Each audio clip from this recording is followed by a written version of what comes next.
The debacle in Debaltseve in Donetsk Oblast in the last few days, what some people are calling Ukraine's Dunkirk, shows that whereas Russia and the separatists, who are Russia's proxies, do have a concrete strategy, neither the Ukrainian leadership, President Petro Poroshenko, or the West do not.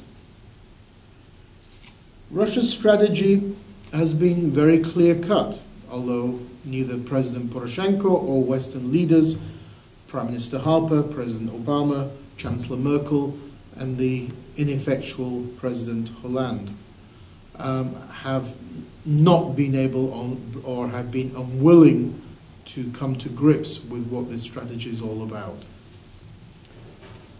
Since the summer, when Ukrainian forces, a lot weaker than they are today, were on the verge of defeating the separatists, Russia made, and therefore Putin made, a concrete decision to invade Ukraine. In a similar way to today, then it was on Ukraine's Independence Day, as an affront to Ukrainians, this week on the anniversary of the Euromaidan. The aim has been, on the part of the Russian leadership, to negotiate Minsk I in September, Minsk II in February, was to use this as breathing space to train up separatist forces, to give them high-tech and super new military equipment from Russia. The US ambassador to Ukraine has been posting some photographs of this equipment on his Twitter account, and to reorganize in a more structured way the so-called Donetsk and Luhansk People's Republics. So, although Minsk I was supposed to resolve the conflict, in effect, Putin used it to strengthen his local proxies and place them under Russian command. And we've seen a lot of reports this week of separatist forces being primarily locals, with some Russian volunteers and Chechen volunteers, using high-tech Russian equipment and officered by Russian, even as high as generals. So between Minsk I and Minsk II, this process of establishing very powerful separatist forces under Russian command have taken place. This makes it even more difficult for the Ukrainians to defeat them compared to last summer.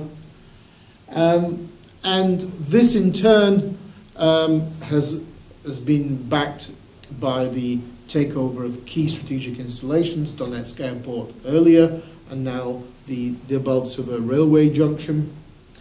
Coupled with this, we have concrete political goals. The separatists openly say they want to conquer the whole of the Donbass. They currently hold half of Donetsk and a third of Luhansk. So they want to conquer the bit by bit, salami tactics, as it were. Some of them have even talked about moving on to Kharkiv, which would be a major strategic advantage to them if they try to take it.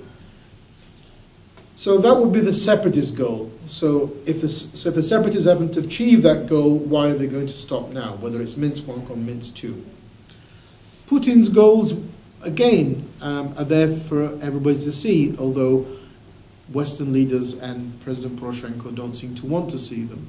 And these are the federalization of Ukraine, with the Donbass holding a veto over Ukraine's domestic and foreign policies.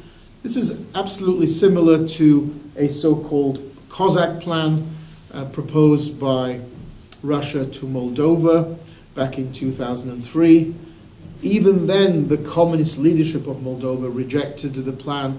It was the same kind of thing, federalization of Moldova, with the Transnistria separatist enclave having a veto over Chisinau's domestic and foreign policy. If the communists in Moldova are going to say no, well, not understandably, Kiev today is also going to say no.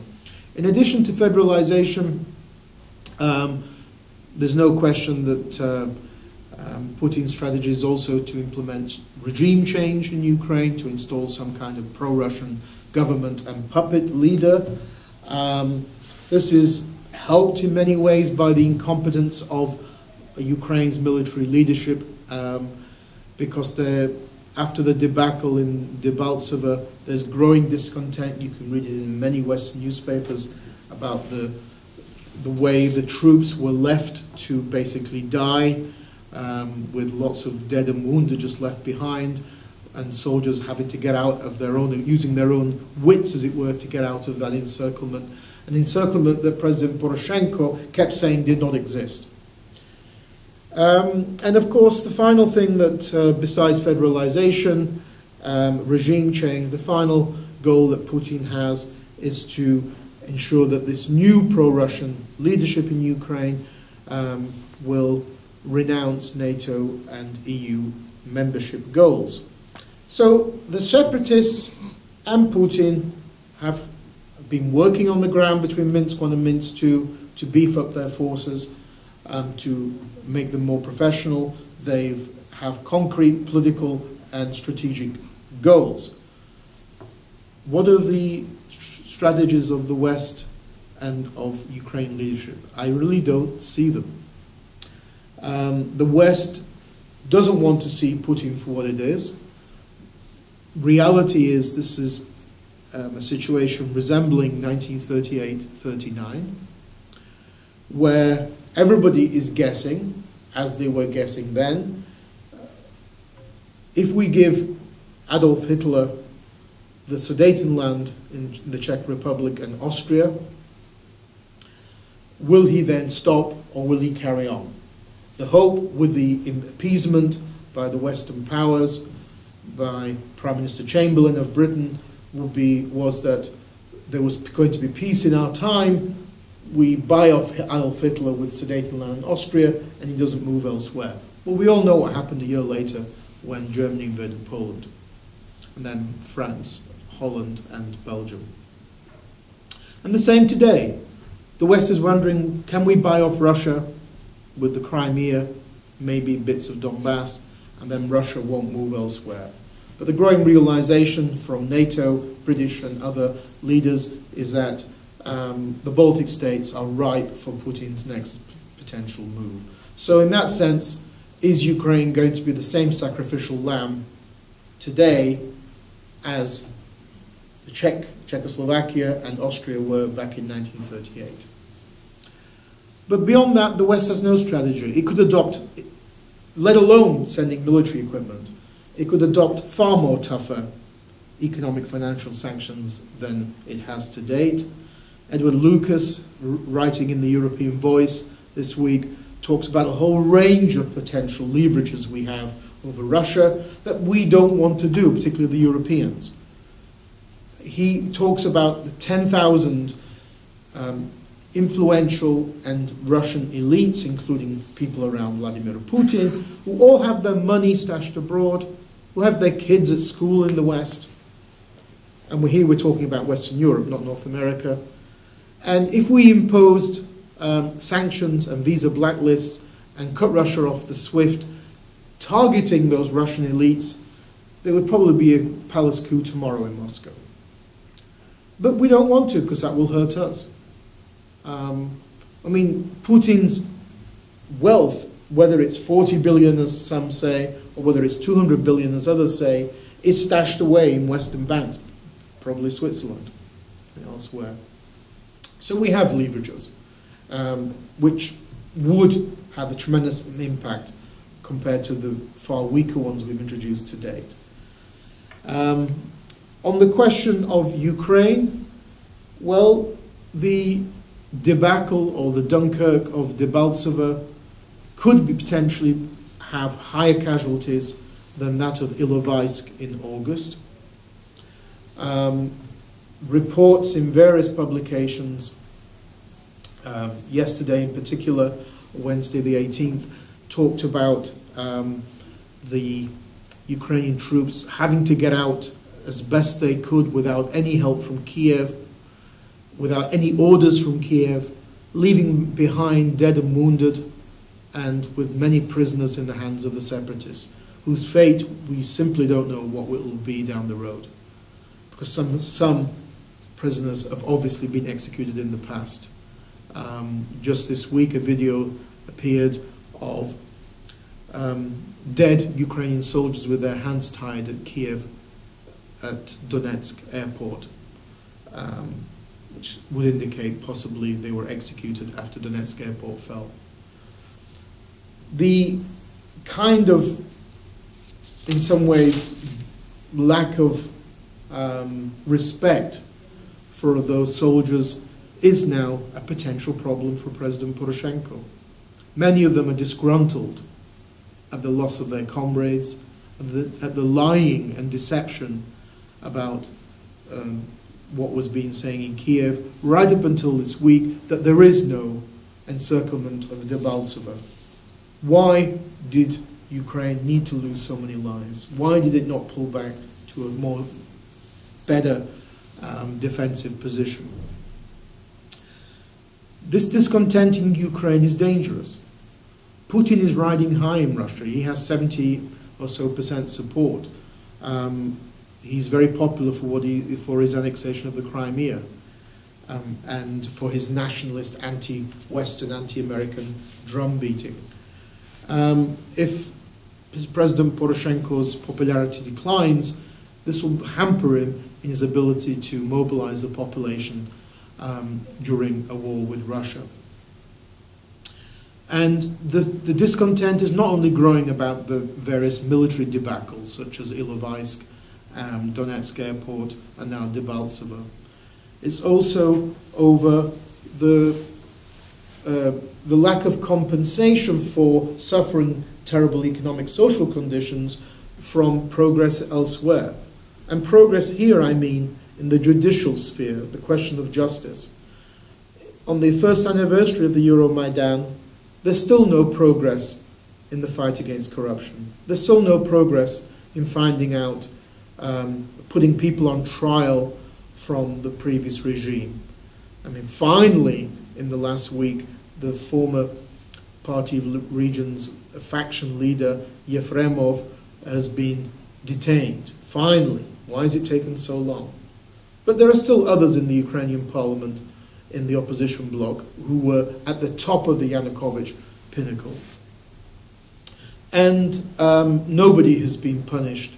As Amnesty International report published this week showed, nobody has been punished, and the investigations have been ridiculously low-key into the massacres and the massive human rights violations committed against protesters during the Euromaidan. So that discontent is there, and it's going to have an impact on President Poroshenko. The main problem I see here is that President Poroshenko simply is too reliant on his old guard. He's a product of that old boy network, that old system. He also doesn't have the killer instinct, either against his former allies, oligarchs in the party regions. After all, he's one of the founding members of the party regions back in 2000, or against the Russian leadership and separatists. He simply doesn't have that killer instinct that is required that President Putin has vis-à-vis Ukraine and Ukrainians.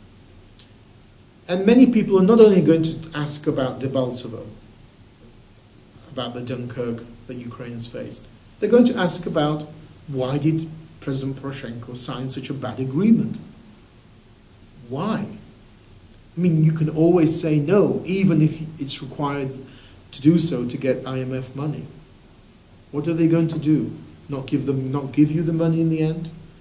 And in particular, why agree to an agreement that didn't include an immediate ceasefire, rather than one beginning on Sunday the 15th? Wasn't it obvious that Putin wanted to extract military advantage during those 3 or 4 days? I mean, what is President Poroshenko going to say to the families of those who were killed, civilian and military, between the 12th and the 15th of February? Why was the question of Debaltseve not dealt with during the Minsk II negotiations? Is it part of Ukraine, or is it part of the separatist region? Or is it in the demilitarized zone?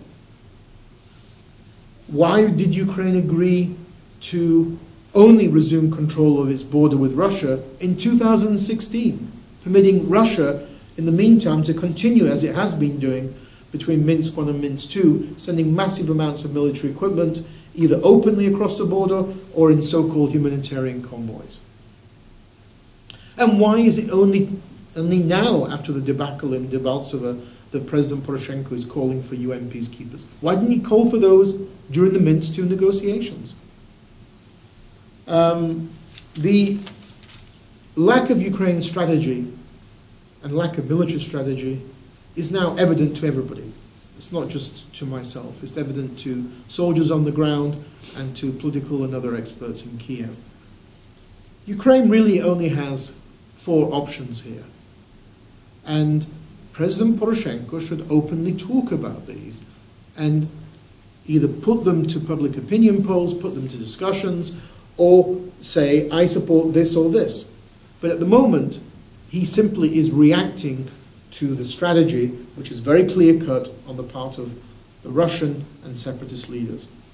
The four options are as follows.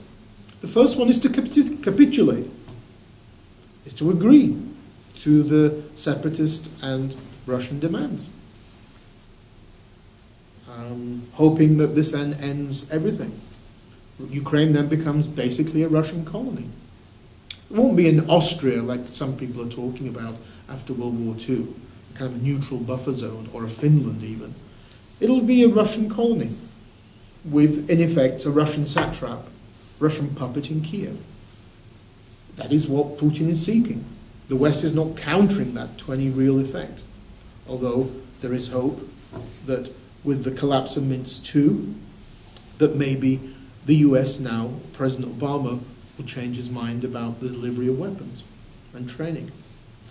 A second option is to continue this current lack of strategy that President Poroshenko is introducing since last summer, which is just reactive as opposed to proactive towards Russia, and just to keep losing on every front and not really having any coordinated overall strategy.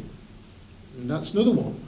The kind of the typical Ukrainian muddling through, hoping that somehow Ukraine eventually deals with the issue down the road.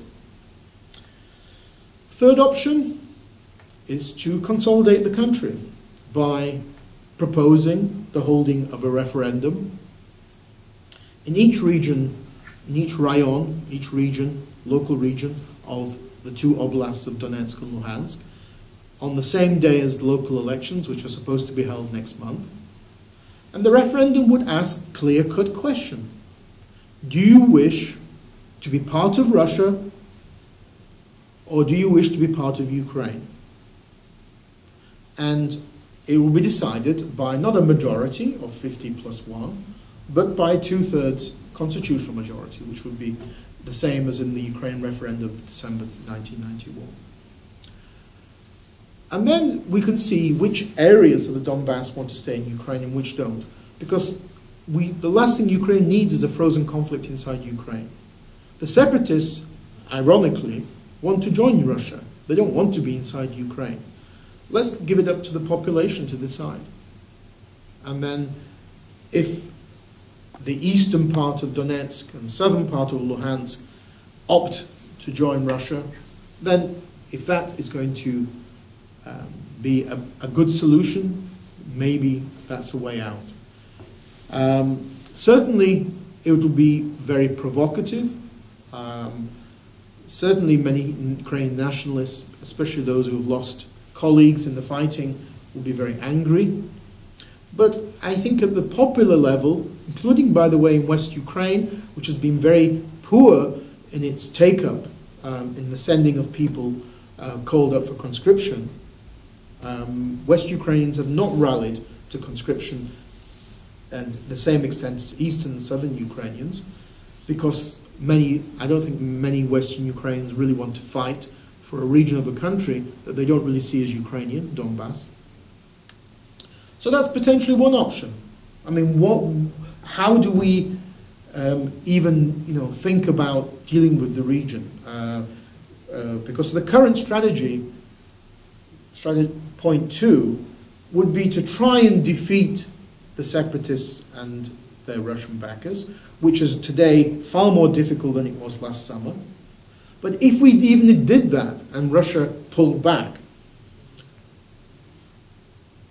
where would Ukraine find trillions of dollars to rebuild the Donbass?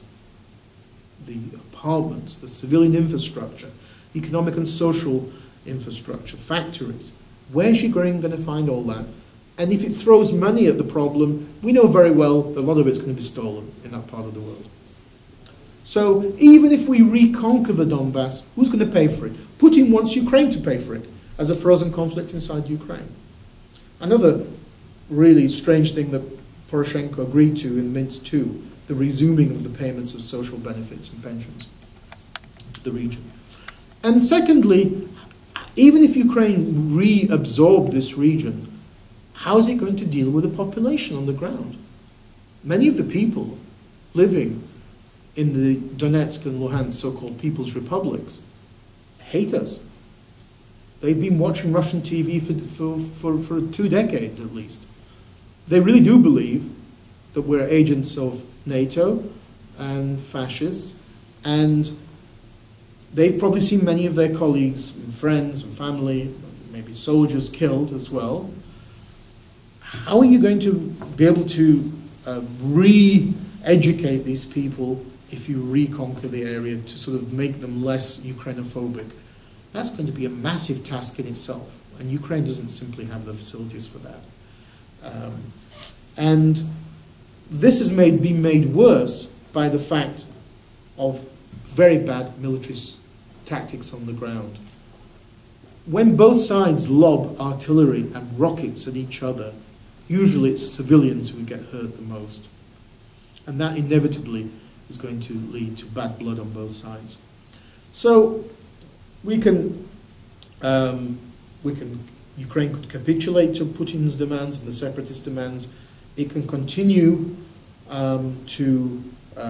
with these muddling policies in the hope of eventually conquering the territories the separatists control, but then you have the problems of how do you find the money to rebuild the area and how do you reabsorb that very hostile population.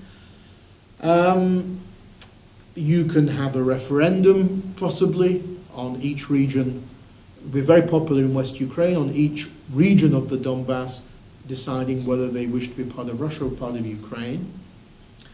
And let's just bear in mind that on the eve of this conflict a year ago, that support for Ukrainian independence in Donetsk Oblast was at the level of 35%. It was very, very low. More people in Donetsk regarded themselves as with a Soviet identity and with a Donetsk identity than with the Ukrainian. The final, fourth option, after capitulating or consolidating, would be a policy of conflict, a policy of full total war. At the moment, the Ukrainian weak strategy has been to keep calling this a so-called anti-terrorist operation, which comes under the control of the security service, not the military. It would come under the control of the military if there's a declaration of war and a state of emergency imposed. So we've had a fake fight on the part of the Ukrainians, not a really full fight. I mean, if Galician Ukrainians in 1918, when the Austro-Hungarian Empire disintegrated, could mobilize hundreds of thousands to fight the Poles, why can't Ukraine today mobilize hundreds of thousands when it has an independent state? Full war would mean a move from anti-terrorist operation to a state of emergency, whether in just a part of East Ukraine or all of Ukraine is a separate question, leave that to the lawyers. It would be mass mobilization, 200, 300, 400,000 people mobilized. It would mean clear-cut deciding what are Ukraine's defensive positions. If that means retreating to them strategically, then so be it. Obviously, Mariupol is strategically important, and areas like Kharkiv and Slavyansk in western and Donbass and just north of Luhansk. It would also hopefully mean sending a signal to the West that let's stop pretending this is not a conflict, not a war between Ukraine and Russia. 80% of Ukrainians have long thought that they're at war with Russia. And that would be a wake-up call to the West to get real about what's going on, as well as to Ukrainians. It's kind of surreal to visit Ukraine, as I was there in December, to visit Kiev, and it's kind of normality when just a few hundred miles to the east there's a war going on. This shouldn't be like this. Besides, the legal side of imposing a state of emergency, in detaining potential threats of security, such as people in the opposition bloc, mass mobilization, hopefully Western military assistance and training, deciding what is concrete defensive positions for Ukraine, but more importantly, those who are not mobilized be mobilized into a potential partisan militia, popular military back behind the Ukrainian military lines. Every Ukrainian should be given the means to be a potential partisan in the event of Russian separatist forces and Russian forces moving out of the Donbass and trying to take places like Zaporizhia in the south or Kharkiv in the northeast. Ukrainians need to, they're very good partisans. We know from World War II, both Soviet and nationalist partisans. So that needs to be combined with full military mobilization. So to recap, capitulate to Putin. And secondly, to continue the muddling along with the hope that down the road Ukraine reconquers the Donbass.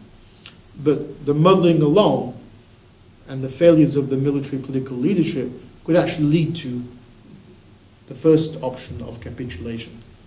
Thirdly, to consolidate real Ukraine, to maybe offer the option of a referendum in the Donbass region. At the moment, Ukraine isn't offering really anything for that. The separatists and Putin are saying there should be federalization and some full autonomy. And Poroshenko's talking about something else. It needs to be a concrete proposals from the Ukrainian side, maybe together with local elections. That would be a democratic choice. Or fourthly, to say we're going to defend Ukraine completely and we need to stop believing in a fiction of an anti-terrorist operation. This is far more than an anti-terrorist operation. And to basically say, to legally say Ukraine is at war with Russia and to institute mass mobilization, defensive positions, and the training of partisan echelons. Those are the only strategies available. If Ukraine continues with the current muddled strategy that President Poroshenko has, inevitably it will lead to capitulation.